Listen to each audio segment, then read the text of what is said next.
Income tax से नहीं डरता, जो मानवता की बात करता, हर जाति धर्म के लिए लड़ाई लड़ता, चाहे एनआरसी का मामला हो, चाहे सीए का मामला हो, चाहे और किसी पर अन्याय हुआ हो, चाहे महिला पहलवानों के सम्मान की रक्षा का मामला हो, चाहे उनके ऊपर हुए जुल्म की लड़ाई लड़ने का मामला हो, चाहे किसानों का आंदोलन हो, चाहे 69,000 शिक्षक भर्ती का आंदोलन लखनऊ में, चाहे पुलिस भर्ती का आंदोलन हो, चाहे बिहार में ज्योति पासवान के साथ जो जुल्म हुआ उस बिटिया के आरोपियों को पकड़ के गिरफ्तारी करवाने का मामला हो। लोकसभा चुनाव का घोषणा हो चुका है। तमाम पार्टियां अपने अपने स्तर से लोकसभा चुनाव की तैयारी शुरू कर दी है। तो आज हमारे साथ खास बातचीत करने के लिए आजाद समाज पार्टी के राष्ट्रीय अध्यक्ष चंद्रशेखर आजाद जी हैं। चंद्रशेखर आजाद जी वही हैं जो देश के अंदर जब भी देश के अंदर कोई भी लोग धरना प्रदर्शन करते हैं, अपनी समस्याओं को लेकर लड़ते हैं, तो उनके लिए साथ देने के लिए आपको हमेशा दिख जाएंगे। पिछले साल आप देखेंगे एनआरसी आंदोलन हो रहा था, तब भी जामा मस्जिद के सीढ़ियों पर खड़ा होकर वहां जो आंदोलन कर रहे थे उनके साथ खड़े थे। जंतर मंतर पर जब किसान आंदोलन कर रहे थे, बॉर्डर पर किसान आंदोलन कर रहे थे, उनके साथ खड़े थे। जब महिला पहलवान जो देश और दुनिया से मेडल जीत के लाई थी वो आंदोलन कर रही थी, तो उनके साथ खड़े थे। तमाम आंदोलनों में आपको दिख जाएंगे। वही चंद्रशेखर आजाद जी उत्तर प्रदेश के पश्चिमी नगीना लोकसभा से सांसदी का चुनाव लड़ रहे हैं। आज इनसे हम बातचीत करेंगे। सर, नगीना लोकसभा से आप चुनाव लड़ रहे हैं, क्या माहौल दिख रहा है, कैसे प्रचार कर रहे हैं आप?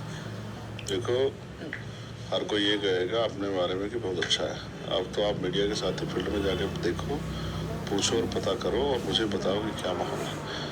जो अहर्ताएं यहाँ की जनता को अपने सांसद में चाहिए वो सब तो मैं पूरी करता हूँ। एक इस बात को छोड़ के कि मैं किसी रानी महारानी का, किसी मुख्यमंत्री का बेटा भतीजा नहीं हूँ, ना ही मैं किसी उद्योगपति का बेटा हूँ। मैं तो वोट की वैल्यू समझता हूँ और बाबा साहब अम्बेडकर के संविधान ने मुझे ताकत दी है कि मैं भी लोकसभा क्षेत्र में जाके लोकसभा का चुनाव फाइट करके अपने लोगों की आवाज़ जो है पार्लियामेंट में उठा सकता हूँ।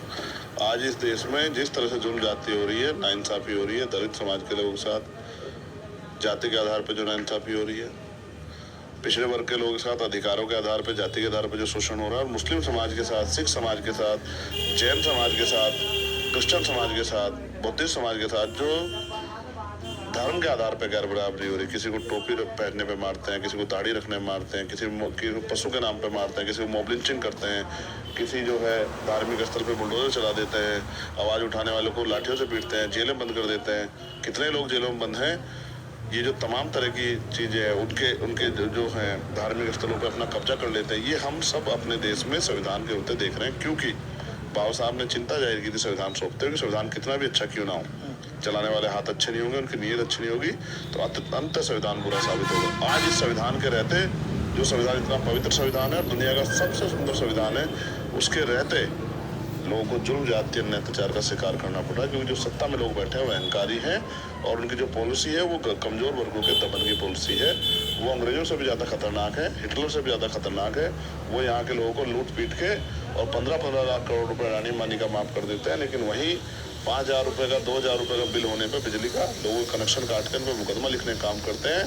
और अगर किसान पे 10,000 रुपये का उसका कर्जा हो जाए तो उसको जेल भेजने का काम करते हैं। पढ़े लिखे नौजवान बेरोजगार घूम रहे हैं, महंगाई ने कमर तोड़ दी है, 350 सिलेंडर 1150 का हो गया है, 40-42 रुपये वाला पेट्रोल 100 रुपये का हो गया डीजल, और 20 रुपये वाली दवाई 100 रुपये ज़्यादा की होगी है। लोग तमाम तरह भूखमरी के, बेबसी, लाचारी के शिकार हैं और उम्मीद कर रहे हैं कि उनकी ज़िंदगी बदलाव हो। अब जो जनता है उसके पास बहुत कम मौके होते हैं, 5 साल में 1 या 2 बार उनके पास मौका आता है कि जो जुल्म वो सह रहे हैं, जो अन्याय सह रहे हैं, जो परेशानियाँ उनके पास हैं, उनको हल करने का काम करें। उनको हल करने का तरीका यही है कि वोट की ताकत से जिन लोगों ने उनका वो मत हासिल किया था और उनकी मदद नहीं की, उनको वोट की ताकत से, वोट एक हथियार है, इससे सबक सिखाएं। सर, आपके नगीना लोकसभा के 2-3 विधानसभा में गए थे हम, नजीबाबाद हो गया, फिर धामपुर और एक नगीना। वहाँ की जनता कह रही है कि इस बार हम लोग चाह रहे हैं कि ऐसे सांसद चुने जो संसद भवन में खड़े होकर हमारे हक और अधिकार की बात करें, हमारे क्षेत्र की जो समस्या है उसके लिए बात करें। उम्मीद इतनी है तो कितनी जिम्मेदारी आप लेते हैं इस चुनाव को? आपका नाम शौकत जी। शौकत, मैं आपको भाई ये बताना चाहता हूँ कि 17.5 लाख लोग यहाँ इस लोकसभा क्षेत्र में हैं। वो 17.5 लाख लोग मिलके भी पार्लियामेंट में जाके नहीं बोल सकते। वो जिसको वोट देके भेजेंगे वही जाके पार्लियामेंट में बोलेगा। उन्होंने अब तक जिनको वोट दिया, 3 बार उन्होंने MP चुना, उस जिसको वोट देते हैं वो जाके कभी पीछे पलट के भी इनकी तरफ नहीं देखता, कभी उसने कोई आवाज़ नहीं उठाई लोकसभा में। एक पार्टी से नहीं, 3-3 पार्टी को उन्होंने मौका दिया और ये ठगे गए। इनको ये पता है कि चंद्रशेखर आज़ाद सड़क पे दमखम लगा के बोलते हैं, इसके लिए उन पर जुल्म होता है, मुकदमे लगते हैं।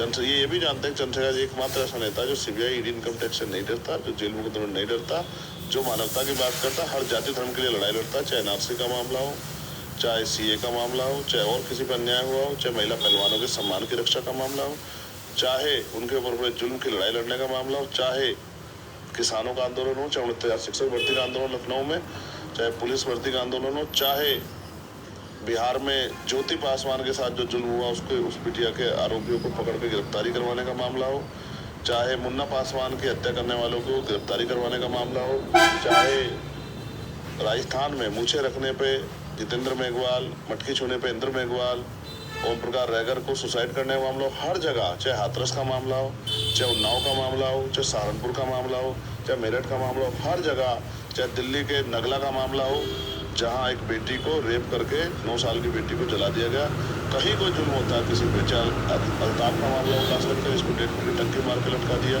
चाहे नासिर जुनैद का मामला जिन बच्चों को पीट पीट के और फिर जिंदा जला दिया, चाहे मौलाना कलीम सिद्दीकी का मामला हो, हर जुल्म पे चंद्रशेखर आज़ाद जाति धर्म से ऊपर उठे, चाहे मेरठ के आकाश पाल का मामला हो, सबकी लड़ाई चंद्रशेखर आज़ाद लड़ता है। तो चंद्रशेखर आज़ाद एक ऐसा लीडर है जिसके ऊपर कोई दाग नहीं है, और अगर हमने चंद्रशेखर आज़ाद को मौका दिया तो इस क्षेत्र में बहुत बड़े परिवर्तन, विकास के रास्ते खुलेंगे और बहुत बड़े परिवर्तन इस क्षेत्र में होंगे, ऐसा जनता को भरोसा है। उस जनता ने जो जिम्मेदारी दी है उसको हम पूरी मजबूती से उस जिम्मेदारी पे खरे उतरेंगे, ऐसा हमें अपने ऊपर भरोसा है। सर, अगर आपको नगीना की जनता सांसद चुनती है तो क्या प्राथमिकता रहेगा कि 2, 4, 10 काम है जिसको पहले करना है?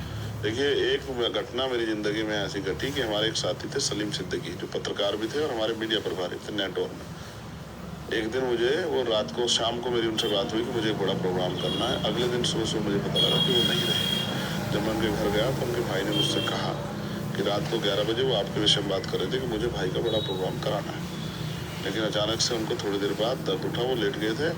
फिर हमको डॉक्टर ले गया तो बीपी बढ़ा हुआ था, इतना हम उनको हायर सेंटर ले जाते तब तक उनकी जान चली गई। उन्होंने मुझसे कहा, चंद्रशेखर भाई, हमें आपसे बहुत उम्मीद है कि यहाँ एक बड़ा हॉस्पिटल बनना चाहिए। बहुत सारे लोगों की जान चली गई, बहुत सारे बच्चे यतीम हुए, बहुत सारी माओं की कोख सुनी हुई, बहुत सारी बहनों ने अपने भाई, बहुत सारी महिलाओं ने अपने पति, बहुत सारे बच्चों ने अपने पिता खो दिए।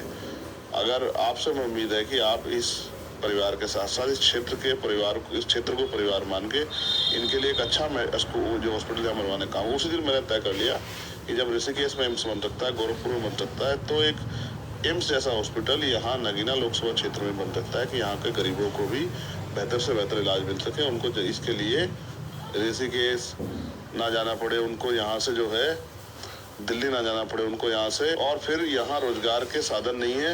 पढ़े लिखे नौजवान बेरोजगार घूम रहे हैं, उनको हरिद्वार में इंडस्ट्रियल एरिया में जाकर नौकरी करनी पड़ती है।